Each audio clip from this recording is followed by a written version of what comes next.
All right, Shalom. All right, so earlier today, I decided I was gonna go on my walk, right? So I was like, I'm not gonna do no lesson. I'm just gonna walk, and I'm gonna do the lesson later, but I'm gonna just do my walk through my, through the area, right? And so I came across some properties that was interesting, and so I'm gonna just, let you see some of the properties around where I live, and it led me to a rich lesson in the history of this area, and ultimately the history of America. Believe it or not, if you bear with me, I'm gonna try to make it a two part video. If not, I'm gonna make it a two-part video. I'll just put it like that. All right. So with that being said, I want to give all praises, honor, and glory to Yahweh Bahasham, Yahweh Shai Bahasham, Rakakwadash. That's the Paleo names in the true language of Paleo Hebrew of the Heavenly Father who this world ignorantly calls God. In the name of His only begotten Son, our King of Kings and Lord of Lords, Yahweh Shai, whom you ignorantly call Jesus, in the Spirit Holy, or the Holy Spirit. I want to give double honors to the elders and apostles, the men of great millstone, ruling well, who taught me this truth, preaching on the highways and byways in truth and sincerity, risking their life and freedom to do so. So this won't be a short lesson. Like I said, I'll make it into a two-part lesson. So the initial part of the lesson will basically be my walk, where I'm going over these properties, and then and the history behind those properties ultimately will lead into more things. So just bear with me, and I promise you it'll be edifying. All right, to the next one. All right, here we go. All right, so this is interesting. This is Quapaw Quarter, which means one fourth, right? 1/4. Quapaw Quarter, United Methodist Church. All right. Back up a little bit so you can get a view of my vantage. I want y'all to see how tall this building is. Back in the days, they used to go quite high, huh? Look at that. Stained glass. But in the stained glass, which I'll try to zoom in on, I imagine it was painted at one point, but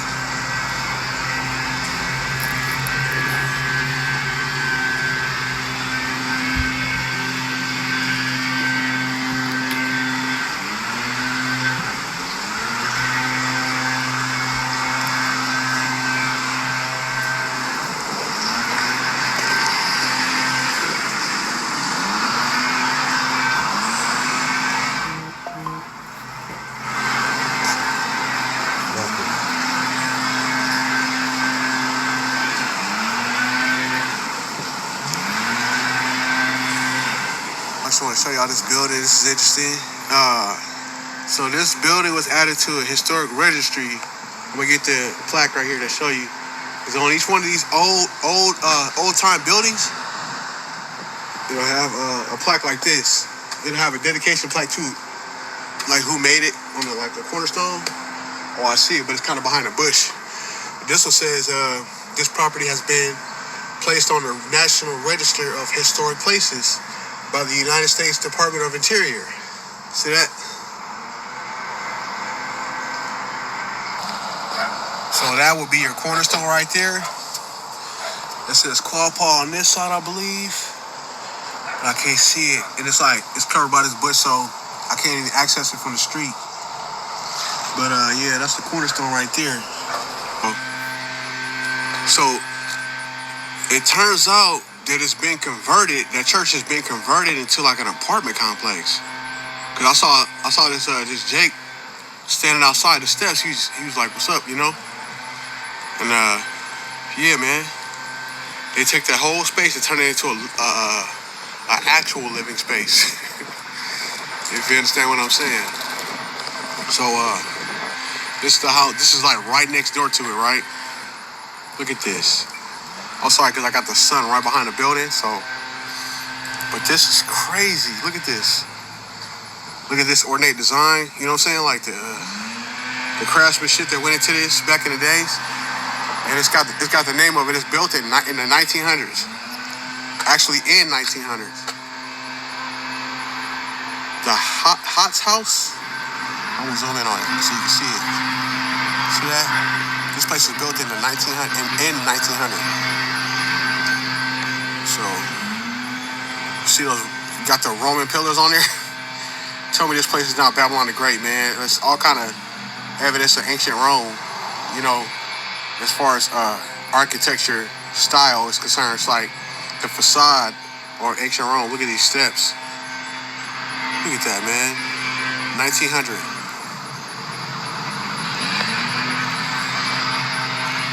You can only imagine what it looked like on the inside of that.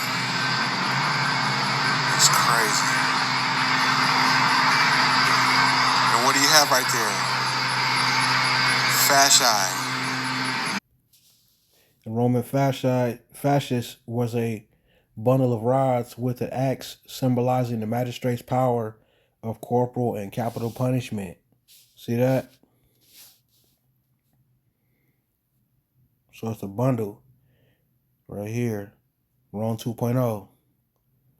I need to see this because in the Speaker of the House, they have the Roman fasci on the right side and on the left side. It's all Roman. That's crazy. So yeah, from this, you can see clearly the Roman influence. All right. And again, right next door to what? An old Roman Catholic church, and that church is probably more than likely predates the 1900 date of this being built, but maybe not. Maybe not. I could be wrong. All right. Anybody, could tap in and let me know in the comments. Please do so. I just want to show you all the other, little details of this place. You got a balcony on the side right here. So somebody that lived here was very, very wealthy. You got two entrances. You got the front, and then you got the side entrance over here with pillars as well. And then at the very top, what is that? That looks like a torch up there. I see that? That's like a flame. Was that a flame of Olympus or something?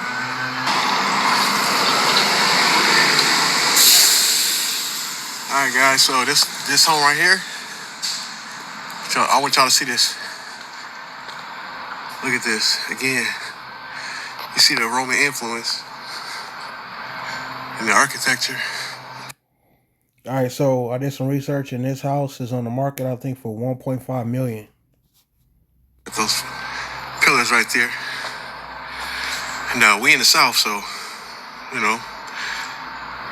got to remember a lot of affluent so-called white tea people used to live in houses like this. All right, this one is for sale. Screenshot that if you're interested in the purchase of this property. So this is also in the National Register of Historic Places. I'm on the sidewalk, so I'm gonna see if I can zoom in on that so you can see it. Again, Quapaw Quarter. Quapaw was the native Israelites that lived here in this place. So it's in the National Registry of Historic Places by the United States Department of Interior. So yeah, you can guess they want a pretty penny for this property, but all these property values is getting ready to drop. This is not financial advice or nothing like that, but yeah. Yeah, man. So this is a huge house, man, and I'll show you where it's next to, right? Just to give you a perspective of how close it is to the governor's mansion. So I'm scan over. So you got one house right there, 2, 3, 4 houses, and then down the street right there, on the same exact street, you have the governor's mansion right there. I'm gonna see if I can zoom in from all the way back here. You can kind of see it, governor's mansion. Yeah. And she got, they got they in the Halloween spirit, sorcery and witchcraft, all done right there. Governor's mansion, right? So yeah, I just wanted to add this little part to the video to show y'all that they are selling properties right next to the governor's mansion. It has also been said that Bill Clinton, I guess he held a ball at this very property, and they held up to 500 attendees. And so that was quite interesting.